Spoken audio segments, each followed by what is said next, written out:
ವಿದ್ಯಾರ್ಥಿಗಳೇ, ಮರುಸಿಂಚನ ವಿದ್ಯಾರ್ಥಿಗಳ ಅಭ್ಯಾಸ ಪುಸ್ತಕ ಮಾಲಿಕೆಯಲ್ಲಿ 8ನೇ ತರಗತಿಯ ಗಣಿತ ವಿಷಯಕ್ಕೆ ಸಂಬಂಧಪಟ್ಟಂತೆ ಬೆಂಬಲಿತ ಹಂತದ ಪುನರ್ಮನನ ಹಾಳೆ 13ಕ್ಕೆ ಸಂಬಂಧಪಟ್ಟಿರುವ ಪರಿಹಾರಗಳನ್ನು ಈ ಒಂದು ವಿಡಿಯೋದಲ್ಲಿ ನಾವು ನೋಡುತ್ತಾ ಹೋಗೋಣ. ಪುನರ್ಮನನ ಹಾಳೆ 13ರಲ್ಲಿ ವರ್ಗಗಳು ಮತ್ತು ವರ್ಗಮೂಲಗಳಿಗೆ ಸಂಬಂಧಪಟ್ಟತಕ್ಕಂಥ ಒಂದು ಪರಿಹಾರಗಳನ್ನು ನೋಡಬೇಕಾಗುತ್ತೆ. ಇಲ್ಲಿ ವರ್ಗ ಮತ್ತು ವರ್ಗಮೂಲಗಳು ಅಂದ್ರೆ ಏನು ಅನ್ನೋದ್ರ ಬಗ್ಗೆ ತಿಳಿದುಕೊಂಡು ಅವುಗಳಿಗೆ ಸಂಬಂಧಪಟ್ಟಂತಹ ಪ್ರಶ್ನೆಗಳಿಗೆ ಉತ್ತರಗಳನ್ನು ಬರೆಯಬೇಕು. ಕಲಿಕಾ ಫಲ ಏನಾಗಿದೆ ಅಂದ್ರೆ ಅಲ್ಲಿ ತ್ರಿಕೋನೀಯ ಮತ್ತು ವರ್ಗ ಸಂಖ್ಯೆಗಳ ವಿನ್ಯಾಸಗಳನ್ನು ಗುರುತಿಸತಕ್ಕಂಥದ್ದು. ತ್ರಿಕೋನೀಯ ಮತ್ತು ವರ್ಗ ಸಂಖ್ಯೆಗಳ ವಿನ್ಯಾಸಗಳನ್ನು ಗುರುತಿಸತಕ್ಕಂಥದ್ದು ಇಲ್ಲಿ ಪ್ರಮುಖವಾಗಿರ್ತಕ್ಕಂಥ ಕಲಿಕಾ ಫಲವಾಗಿದೆ. 1ನೇ ಪ್ರಶ್ನೆಯನ್ನು ನೋಡ್ತಾ ಹೋದ್ರೆ, ಈ ಕೆಳಗಿನ ಕೋಷ್ಟಕದಲ್ಲಿ ಚೌಕಾಕಾರದ ವಿನ್ಯಾಸಗಳ ಚಿತ್ರಗಳನ್ನು ಕೊಡಲಾಗಿದೆ. ವಿನ್ಯಾಸಗಳನ್ನು ಗಮನಿಸಿ ಅಡ್ಡಸಾಲು ಮತ್ತು ಕಂಬ ಸಾಲಿನಲ್ಲಿರ್ತಕ್ಕಂತಹ ಚೌಕಗಳ ಸಂಖ್ಯೆಗಳನ್ನು ಎಣಿಸಿ ಬರೆಯಿರಿ. ಅದರಿಂದ ವರ್ಗ ಸಂಖ್ಯೆಯನ್ನು ನಿರ್ಧರಿಸಲು ಬರೆಯಲು ಪ್ರಯತ್ನಿಸಿ. ನೋಡಿ, ವಿನ್ಯಾಸವನ್ನು ಕೊಟ್ಟಿದ್ದಾನೆ. ಮೊದಲಿಗೆ ಒಂದು ಮಾದರಿ ಸಮಸ್ಯೆನೇ ಕೊಟ್ಟಿದ್ದಾನೆ ಅಂತ ಹೇಳ್ಬೋದು. ವಿನ್ಯಾಸ ಕೊಟ್ಟಿದ್ದಾರೆ, ಅಡ್ಡ ಸಾಲಿನಲ್ಲಿರ್ತಕ್ಕಂಥ ಚೌಕಗಳು ಮತ್ತು ಕಂಬ ಸಾಲಿರ್ತಕ್ಕಂಥ ಚೌಕಗಳ ಸಂಖ್ಯೆಗಳನ್ನು ಕೊಟ್ಟಿದ್ದಾನೆ. ನಂತರದಲ್ಲಿ ಒಟ್ಟು ಚೌಕಗಳ ಸಂಖ್ಯೆ ಅಥವಾ ವರ್ಗ ಸಂಖ್ಯೆಯನ್ನು ಬರೆಯುವುದನ್ನು ಕೊಟ್ಟಿದ್ದಾನೆ. ನೋಡ್ತಾ ಹೋಗ್ಬೋದು. ಇಲ್ಲಿ ವಿನ್ಯಾಸ 1ರಲ್ಲಿ ಒಂದೇ ಅಡ್ಡ ಸಾಲು ಇದೆ, ಒಂದೇ ಕಂಬ ಸಾಲುಗಳಿದೆ. ಹಾಗಾಗಿ 1 ಮಾಡಿದ್ದೆ ಆದರೆ ನಮಗೆ ಇಲ್ಲಿ 1 ಅಂತಕ್ಕಂಥ ಉತ್ತರ ಕೊಟ್ಟಿದ್ದಾನೆ. ಅದನ್ನು ನೋಡಿಕೊಂಡು ತಾವು ಕೆಳಗೆ ನೀಡಿರ್ತಕ್ಕಂಥ 2 ವಿನ್ಯಾಸಗಳಿಗೆ ಅಡ್ಡ ಸಾಲುಗಳು ಮತ್ತು ಕಂಬ ಸಾಲುಗಳನ್ನು ಗುರುತಿಸಿ ಅವುಗಳ ಗುಣಲಬ್ಧಗಳನ್ನು ಬರೆದಿದ್ದೆ ಆದರೆ ಅದು ವರ್ಗ ಸಂಖ್ಯೆ ಆಗುತ್ತದೆ. ನೋಡ್ತಾ ಹೋಗ್ಬೋದು. ಇಲ್ಲಿ 2 ಅಡ್ಡ ಸಾಲುಗಳಿದ್ದಾವೆ, 2 ಕಂಬ ಸಾಲುಗಳಿದ್ದಾವೆ. 2 ಅಡ್ಡ ಸಾಲು ಮತ್ತು 2 ಕಂಬ ಸಾಲುಗಳ ಗುಣಲಬ್ಧ 2 × 2 ಮಾಡಿದ್ದೆ ಆದರೆ 4. ಇದು 2ರ ವರ್ಗ ಎಂದು ಕೂಡ ನಾವು ಹೇಳಬಹುದಾಗಿದೆ. 2ರ ವರ್ಗ 4 ಎಂದು ಕೂಡ ಹೇಳಬಹುದಾಗಿದೆ.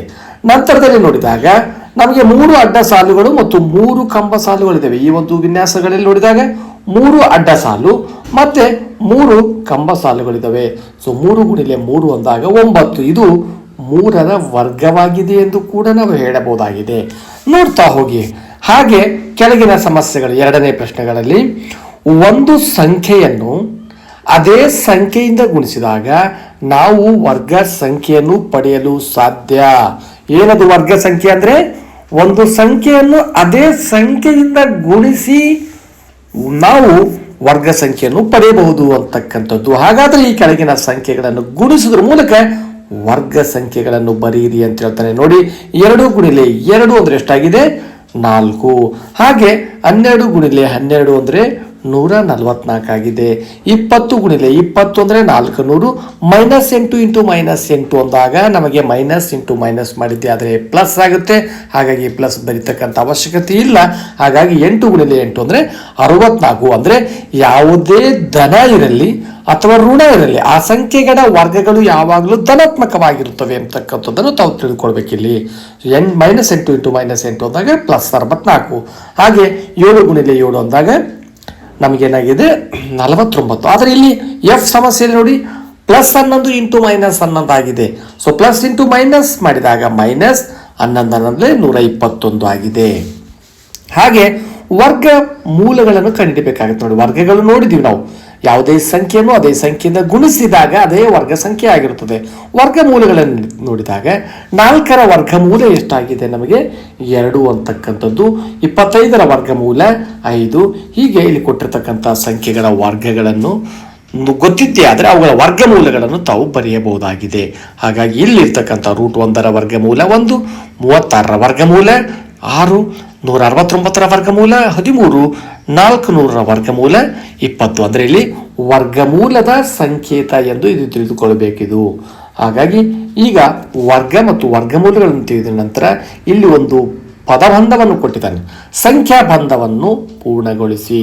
ತಮಗೆ ಎಡದಿಂದ ಬಲಕ್ಕೆ ಮತ್ತು ಬಲದಿಂದ ಎಡಕ್ಕೆ ಅಂದಾಗ ಇಲ್ಲಿ ಕೊಟ್ಟಿರ್ತಕ್ಕಂಥ ಪ್ರಶ್ನೆಗಳಿಗೆ ಉತ್ತರಗಳು ನೋಡಬೇಕು. 8ರ ವರ್ಗ ಎಷ್ಟಾಗಿದೆ? 8ರ ವರ್ಗ 64. 11ರ ವರ್ಗ ಸಂಖ್ಯೆ ಎಷ್ಟಾಗಿದೆ? 131. 225ರ ವರ್ಗಮೂಲ ಸಂಖ್ಯೆ ಎಷ್ಟಾಗಿದೆ? 15. 1ರ ವರ್ಗಮೂಲ 1 ಆಗಿದೆ.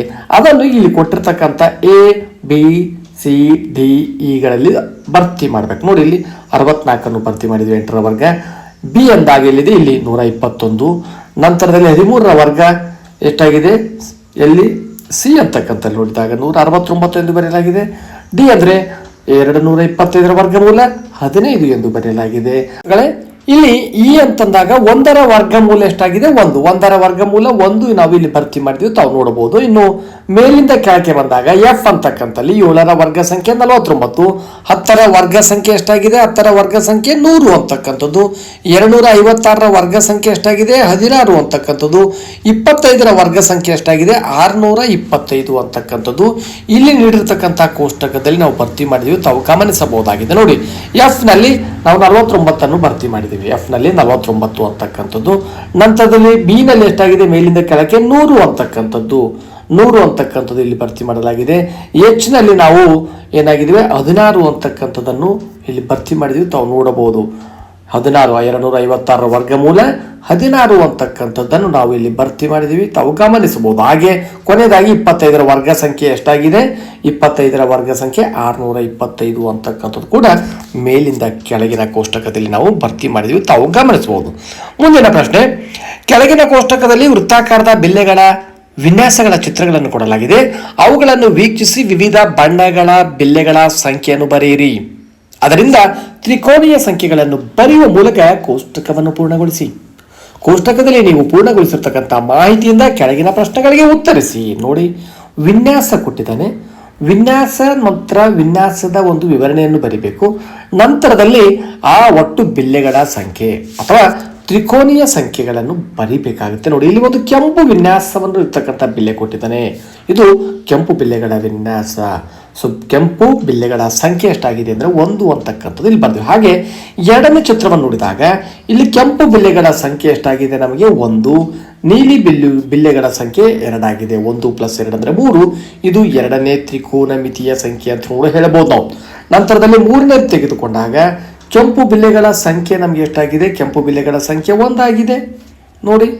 ನಂತರದಲ್ಲಿ ನೀಲಿ ಬಿಲ್ಲೆಗಳ ಸಂಖ್ಯೆ 2, ಹಳದಿ ಬಿಲ್ಲಿಗಳ ಸಂಖ್ಯೆ 3. ಸೊ 1 + 2 + 3 ಮಾಡಿದ್ದೆ ಆದರೆ ನಮಗೆ ಇದು ಮೊತ್ತ ಎಷ್ಟಾಗಿದೆ? 6. ಇದು ಮೂರನೇ ತ್ರಿಕೋನಮಿತಿ ಅಂತ ಕೂಡ ಹೇಳ್ಬೋದು, ತ್ರಿಕೋನಮಿತಿಯ ಸಂಖ್ಯೆಗಳು. ನಂತರದಲ್ಲಿ ನಾಲ್ಕನೇದು ತೆಗೆದುಕೊಂಡು ನೋಡಿದಾಗ ಕೆಂಪು ಬಿಲ್ಲೆಗಳ ಸಂಖ್ಯೆ ನಮಗೆ ಏನಾಗಿದೆ? ಈಗಾಗಲೇ ಮೇಲ್ಗಡೆ ನೋಡಿದ್ದೀವಿ ನಾವು, ಅದನ್ನೇ ಪುನರಾವರ್ತನೆ ಆಗಿದೆ. 1 ಆಗಿದೆ. ನೀಲಿ ಬಿಲ್ಲೆಗಳ ಸಂಖ್ಯೆ 2, ಹಳದಿ ಬಿಲ್ಲಿಗಳ ಸಂಖ್ಯೆ 3 ಮತ್ತು ಹಸಿರು ಬಿಲ್ಲೆಗಳ ಸಂಖ್ಯೆ 4. ಸೊ 1 + 2 + 3 4 ಮಾಡಿದ್ದೆ ಆದರೆ 10 ಅಂತಕ್ಕಂಥ ಇದು ನಾಲ್ಕನೇ ತ್ರಿಕೋನಮಿತಿಯ ಸಂಖ್ಯೆಯಾಗಿದೆ ಅಂತ ಹೇಳ್ಬೋದು. ಹಾಗೆ ಹೀಗೆ ಮುಂದುವರಿಸಿದ್ದೆ ಆದರೆ ಸೊ ನಂತರದಲ್ಲಿ 5 ಬರೆಯಬೇಕು. 1 2 3 4 5. ಹಾಗೆ ಹೆಚ್ಚಿಗೆ ಒಂದೊಂದು ಸಂಖ್ಯೆಯನ್ನು ಹೆಚ್ಚು ಮಾಡ್ತಾ ಹೋದರೆ ತಮಗೆ ತ್ರಿಕೋನಮಿತಿಯ ಸಂಖ್ಯೆಗಳು ದೊರೀತವೆ. ಹಾಗಾಗಿ ನಾನು ಇಲ್ಲಿ ಕೆಳಗಿನ ಪ್ರಶ್ನೆಗಳಿಗೆ ಉತ್ತರಿಸಬೇಕಂತ ಪೂರ್ವದಲ್ಲಿ ಒಟ್ಟು 10 ತ್ರಿಕೋನಮಿತಿಯ ಸಂಖ್ಯೆಗಳ ಮೊತ್ತವನ್ನು ಮಾಡಿದ್ದೇನೆ. ಒಂದನೇ ತ್ರಿಕೋನಮಿತಿ ಎಷ್ಟಾಗಿದೆ? 1 ಆಗಿದೆ. ಸೊ ಇಲ್ಲಿ ಕಾಣಿಸ್ತಾ ಇಲ್ಲ, 1 ಆಗಿದೆ. ನಂತರದಲ್ಲಿ ಎರಡನೇ ತ್ರಿಕೋನಮಿತಿ 3, ನಾಲ್ಕನೇದು 6, ನಂತರದಲ್ಲಿ ಐದನೇದು 10 ಆಗಿದೆ. ನೋಡ್ತಾ 1 + 3 + 6 + 10 ಹೀಗೆ ನಾನು ಮಾಡಿದಾಗ 10 ತ್ರಿಕೋನಮಿತಿಯ ಸಂಖ್ಯೆ 220 ಆಗಿದೆ. ಗಮನದಲ್ಲಿರಲಿ, ಏಕೆಂದರೆ ಕೆಳಗಿನ ಪ್ರಶ್ನೆಗಳು ಉತ್ತರಿಸುವಾಗ ಇದು ಅನುಕೂಲವಾಗುತ್ತೆ. ನೋಡಿ, ಎರಡನೇ ತ್ರಿಕೋನೀಯ ಸಂಖ್ಯೆ ಎಷ್ಟಾಗಿದೆ? ಮೇಲ್ಗಡೆ ನೋಡಿದ್ರಿ ತಾವು, ಇದು ಎಷ್ಟಾಗಿದೆ? ಮೂರನೇದು ಅಂತಕ್ಕಂಥದ್ದು. 21 ಎಷ್ಟನೇ ತ್ರಿಕೋನಮಿತಿಯ ಸಂಖ್ಯೆಯಾಗಿದೆ? ಇಲ್ಲಿ ನೋಡಿದಾಗ ನಮಗೆ ಎಷ್ಟಾಗಿದೆ? 5ನೇದಾಗಿದೆ. 2 ಮತ್ತು 3ನೇದು, ಎರಡನೇದ್ದು 3 ಇದೆ. ನಂತರದಲ್ಲಿ ಮೂರನೇ ತ್ರಿಕೋನಮಿತಿಯ ಸಂಖ್ಯೆ 6 ಇದೆ. ಕೂಡಿಸಿದಾಗ ಎಷ್ಟಾಯ್ತು ನಮಗೆ? 3 ಮತ್ತು 6 ಮೊತ್ತವನ್ನು ಮಾಡಿದ್ದೆ ಆದರೆ 9 ಅಂತಕ್ಕಂಥದ್ದು ಆಗಿದೆ. 4ನೇ ಮತ್ತು 5ನೇ ತ್ರಿಕೋನಮಿತಿಯ ಸಂಖ್ಯೆಗಳ ಮೊತ್ತವೆಷ್ಟು? ನೋಡಿ, 4ನೇ ಮತ್ತು 5ನೇದು ಅಂದರೆ 4ನೇದಲ್ಲಿ 10 ಬಂದಿದೆ, 5ನೇದಲ್ಲಿ 15 ಬಂದಿದೆ ಅಂದರೆ 25. ಇವುಗಳನ್ನು ಸ್ವಲ್ಪ ಗಮನಿಸ್ತಾ ಹೋಗಬೇಕಾಗಿ, ಇವುಗಳು ವರ್ಗ ಸಂಖ್ಯೆನೇ ಆಗಿದ್ದಾವೆ. ಯಾವ 2 ಕ್ರಮಾನುಗತ ಸಂಖ್ಯೆಗಳ ಮೊತ್ತ 9 ಆಗಿದೆ ಅಂದರೆ 2 ಮತ್ತು 3ನೇದು. ಎರಡನೇದು ಎಷ್ಟಾಗಿದೆ? 3 ಆಗಿದೆ. ನಂತರದಲ್ಲಿ ಎಷ್ಟಾಗಿದೆ? ಮೂರನೇ ತ್ರಿಕೋನಮಿತಿಯ ಸಂಖ್ಯೆ 5 ಆಗಿದೆ. ಅವುಗಳ ಮೊತ್ತ ಎಷ್ಟಾಗಿದೆ? 9 ಅಂತಕ್ಕಂಥದ್ದು ತಾವು ಮೇಲ್ಗಡೆ ಬರೆದಿರೋದು ನೋಡಿ ಬರಿಬಹುದಾಗಿದೆ. ನಂತರದಲ್ಲಿ ಮೊದಲ 10 ತ್ರಿಕೋನೀಯ ಸಂಖ್ಯೆಗಳನ್ನು ಬರೆಯಿರಿ ಅಂದರೆ ಮೊದಲ 10 ತ್ರಿಕೋನೀಯ ಸಂಖ್ಯೆಗಳನ್ನು ಬರೆಯಿರಿ ಅಂತಂದ್ರೆ 220 ಅಂತಕ್ಕಂಥದ್ದು ಮೊತ್ತವಾಗಿದೆ. ತಾವುಗಳು ಮೇಲ್ಗಡೆ ಬರೆದಿರುವ ಹಾಗೆ 1, 3, ನಂತರದಲ್ಲಿ ಎಷ್ಟಿದೆ? 6, 10 ಹೀಗೆ ಮೇಲ್ಭಾಗದಲ್ಲಿ ನಾವು ಏನು ಬರೆದಿದ್ದೀವಿ ಅದನ್ನೇ ಉತ್ತರವಾಗಿ ತಾವು ಬರೆಯಬಹುದಾಗಿದೆ. ಇಲ್ಲಿ ನೋಡಿ, 1, 3, 6, 10, 15, 21, 28, 36, 45, 55 ಇದು ತಾವುಗಳು 10 ತ್ರಿಕೋನೀಯ ಸಂಖ್ಯೆಗಳನ್ನು ಬರೆಯಬಹುದಾಗಿದೆ. ನಂತರದಲ್ಲಿ ಕೆಳಗಿನ ಕೋಷ್ಟಕದಲ್ಲಿ ಅನುಕ್ರಮ ಮತ್ತು ತ್ರಿಕೋನೀಯ ಸಂಖ್ಯೆಗಳ ಮೊತ್ತವನ್ನು ಬರೆಯುವುದರ ಮೂಲಕ ವರ್ಗ ಸಂಖ್ಯೆಯನ್ನು ಪಡಿತಕ್ಕಂಥದ್ರ ಬಗ್ಗೆ ಮಾದರಿ ಕೊಟ್ಟಿದ್ದಾನೆ. ಅದನ್ನು ಗಮನಿಸಿ ಉಳಿದಿರ್ತಕ್ಕಂಥ ವರ್ಗ ಸಂಖ್ಯೆಗಳನ್ನು ಬರೆಯಬೇಕಾಗತ್ತೆ. ವಿನ್ಯಾಸವನ್ನು ನೋಡಿದ್ರೆ ಮೇಲ್ಗಡೆ ತಾವು 1 ಮತ್ತು 2 ಅಂತಕ್ಕಂಥದ್ದು ಇದು ತ್ರಿಕೋನೀಯ ಸಂಖ್ಯೆ ಎಷ್ಟಾಗಿದೆ? 3. ಒಂದು ಅಡ್ಡ ಒಂದು ಬಿಲ್ಲೆಗಳನ್ನು ತೆಗೆದುಕೊಂಡು ಅಥವಾ ಟೋಟಲ್ ಮೊತ್ತವನ್ನು ಮಾಡಿದಾಗ 3 ಆಗಿದೆ.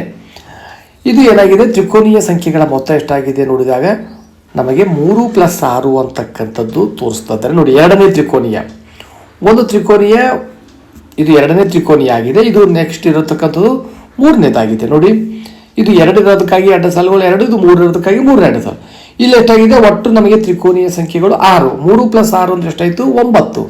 ಸೊ 3 + 6 ಅಂತಕ್ಕಂಥದ್ದು 9. ಇದು ಮೂರನೇ ಒಂದು ವರ್ಗ, ಮೂರನೇ ಸಂಖ್ಯೆಯ ವರ್ಗ ಇದೆ, 3ರ ವರ್ಗವಾಗಿದೆ ಅಂತ ಹೇಳ್ಬೋದು ನಾವು. ಹಾಗೆ ನೆಕ್ಸ್ಟ್ ತೆಗೆದುಕೊಂಡಾಗ ನೋಡಿ, ಇದರ ಒಂದು 6 ಅಂತಕ್ಕಂಥ ಇಲ್ಲಿ ಬರೆದಿದ್ದೀವಿ. ನಂತರದಲ್ಲಿ 4ನೇ ತ್ರಿಕೋನೀಯದಲ್ಲಿ ಒಟ್ಟು 10 ಆಗಿದ್ದಾವೆ. ಸೊ 3 ಮತ್ತು 4ರ ಮೊತ್ತವನ್ನು ಮಾಡಿದೆ ಆದರೆ 16. ಇದು 4ರ ವರ್ಗವಾಗಿದೆ. ಹಾಗೆ 4 ಮತ್ತು 5ರ ಒಂದು ತ್ರಿಕೋನೀಯ ಸಂಖ್ಯೆಗಳ ಮೊತ್ತವನ್ನು ಮಾಡಿದಾಗ ಅದು 5ರ ವರ್ಗವಾಗಿದೆ. ತಾವು ಇಲ್ಲಿ ಗಮನಿಸಬಹುದಾಗಿದೆ. ಇಲ್ಲಿ 4 ಇದ್ದಾವೆ ಅಂದಾಗ ಇದು 4ನೇ ತ್ರಿಕೋನೀಯ, ನಂತರದಲ್ಲಿ ಇದು 5ನೇ ತ್ರಿಕೋನೀಯ. 4 ಮತ್ತು 5ರ ತ್ರಿಕೋನೀಯ ಮೊತ್ತ 25. ಇದು 5ರ ಒಂದು ವರ್ಗ ಸಂಖ್ಯೆಯಾಗಿದೆ ಅಂತಕ್ಕಂಥದ್ದನ್ನು ತಾವು ಗಮನಿಸಬೇಕಾಗಿದೆ. ಹಾಗೆ ಕೆಳಗಿನ ಒಂದು ಪ್ರಶ್ನೆಗಳನ್ನು ಯೋಚಿಸಿ ಬರೆಯಿರಿ ಅಂತ ಹೇಳ್ತಾನೆ. ಯಾವುದೇ ಸರಿ ಸಂಖ್ಯೆಗಳ ವರ್ಗವು ಸಮಸಂಖ್ಯೆಯಾಗಿರುತ್ತದೆ. ತಾವು ಗಮನಿಸಬಹುದು, ಯಾವುದೇ ಸರಿ ಸಂಖ್ಯೆಗಳ ವರ್ಗ ಸಮಸಂಖ್ಯೆಯಾಗಿರುತ್ತದೆ, ಯಾವುದೇ ಬೆಸ ಸಂಖ್ಯೆಗಳ ವರ್ಗ ಬೆಸವಾಗಿರುತ್ತದೆ ಅಂತಕ್ಕಂಥದ್ದನ್ನು ತಾವು ಯೋಚಿಸಿ ಗಮನದಲ್ಲಿ ಇಟ್ಕೊಳ್ಬೇಕು. ಇದು ಪುನರ್ಮನನ ಹಾಳೆಗಳಿಗೆ ಒಂದು ವರ್ಗ ಮತ್ತು ತ್ರಿಕೋನೀಯಗಳಿಗೆ ಸಂಬಂಧಪಟ್ಟಿರ್ತಕ್ಕಂಥ ಸಮಸ್ಯೆಗಳಿಗೆ ಪರಿಹಾರವಾಗಿದೆ. ಮುಂದಿನ ವಿಡಿಯೋದಲ್ಲಿ ಮತ್ತೊಂದು ಪುನರ್ಮನನ ಹಾಳೆಯೊಂದಿಗೆ ಭೇಟಿಯಾಗೋಣ. ಧನ್ಯವಾದಗಳು.